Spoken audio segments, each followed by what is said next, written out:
So that is the question. What is better? One riding a horse with more horses, one with no horses with less horses pulling it.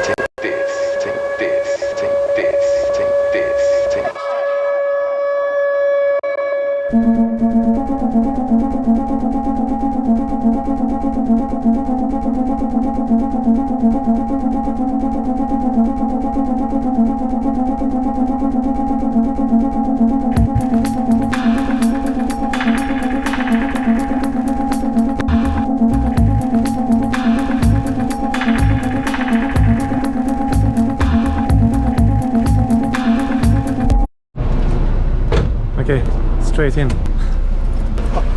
Quick. Let's do this. Come here. Welcome to another episode of the 3.2 Club. And today we're answering the big question. Does God exist? What is the theory of everything? What is consciousness? Is Tom Selleck's mustache? Are zebras black with white stripes or white with black stripes? These are the big questions that we're not answering today. We're answering a bigger question, a more profound question, and it regards, obviously, the 3.2. And the question is this, it's very simple. Which car is faster? The 3.2 or the 3.6 996 C4S? Now, obviously, on a long enough strip, this is going to outperform it. But that's just breaking every speed limit in the world. So this is a real-time review. This is city living. What's got more horses lower down?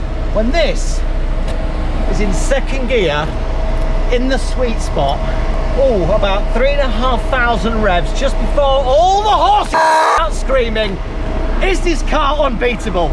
That is the question we're going to ask, because I think he's going to beat it. Now, let's get down to some stats.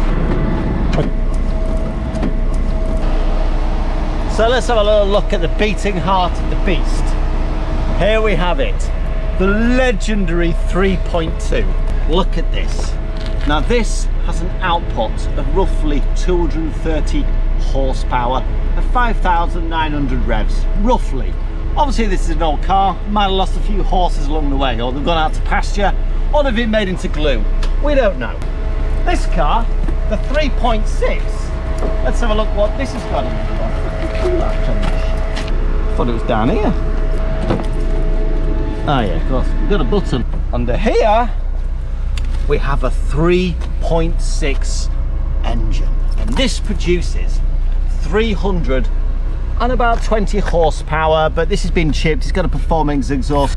That is 240 horsepower. Yeah. Now, what does that mean in real terms? Obviously, all these numbers can get confusing. I mean, I never really like maths because I'm not very good at it. But what does these numbers mean? So imagine this, right? Imagine this for stats. We got a couple of cars, right? Now this one has got 240. No, this one's got 230 horsepower, right? So imagine a line of two horses. That's what, 100 and... I can't do the maths on that. I'll tell you all very good at maths. So it's 115 horses. Yeah. And a horse is 2.5 meters long. So what's the maths on that? I don't know what the maths are on that, but just imagine it. 115 horses stretching that way. Now, so this one is 320 horsepower. 160? Yeah, 160 horses, right? So this one's obviously faster. Aha, here's the fucking kicker. This car weighs roughly 500 kilograms more than this car. So there's a big weight difference. And guess how much the average horse weighs? The average male horse weighs 500 kilograms. So this is the question. This may have more horses pulling it, but this one's got a fucking horse in it with its head sticking out. No, this one's got a horse in it. So this one's got more horses pulling it, but imagine if there was a big horse sat inside it driving it. So that is the question. What is better? One riding a horse with more horses, one with no horses with less horses pulling it. This is the question we're gonna find out. All the stats.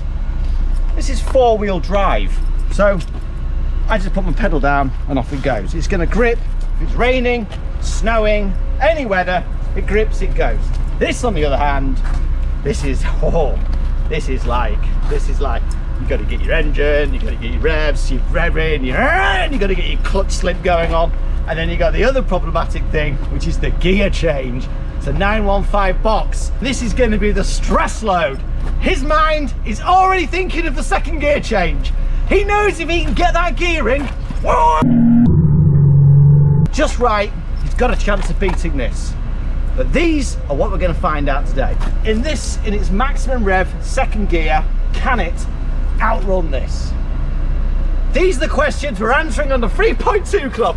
If that's the kind of shit you want to know, you're in the right place. Let's do this. Boo!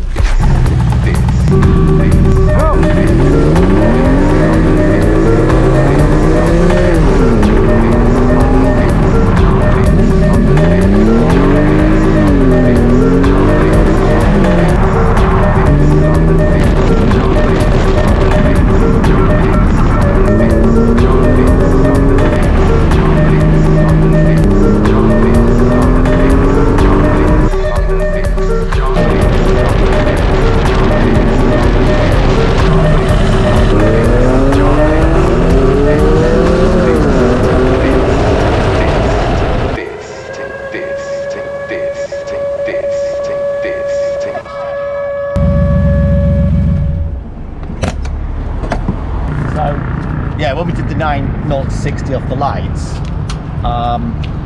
basically the trick is, I would say this, on the turn, when you're in your high rev second gear, yeah, then you floored it, I could not keep up. Yeah, it's actually what I would say, you was beginning to pull away. I did a see metre that. or so, but I would say this though, given a couple more seconds, and this was just getting into its own power band, and it was starting to eat up the road, and it was getting on your arse, and then it was getting quite a scary speed.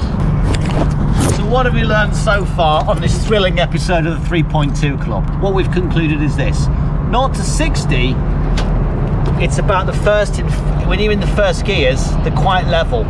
But then obviously he's got the tricky man, he's got to change the gear fast, he's got to whoop the clutch out, he's got to get that cog right in there. That is super stressful. Whereas me, I'm just laid back like this. Womp, womp. So I have none of that stress. But what you do find, the first gear, this has it's even Stevens, but then if you don't get the gear change done quickly, this obviously can start pulling away a little bit more. But if you get the gear change on this perfectly, this has a bit more horses and begins to pull away. But when this gets into its high rev range in second gear, that's when it starts catching up and blasting on. On the straights, this is what we found. When you're in the sweet spot, when you're in that 3.2 sweet spot, which is second gear, 3,500 revs, this actually began to pull away from this thing. It began to pull away 1 metre, 2 metres. But then what happens is, this then gets into its own sweet spot, which is a bit later on. All the horses start coming out, and that ground starts eating away very, very quickly. But at that point, we're reaching quite the dangerous speeds, you know, and so I had to slow down. That's what we've concluded so far. But let's get more scientific on this shit. Let's do this thing properly. Let's find out. We're here to answer questions you want to know.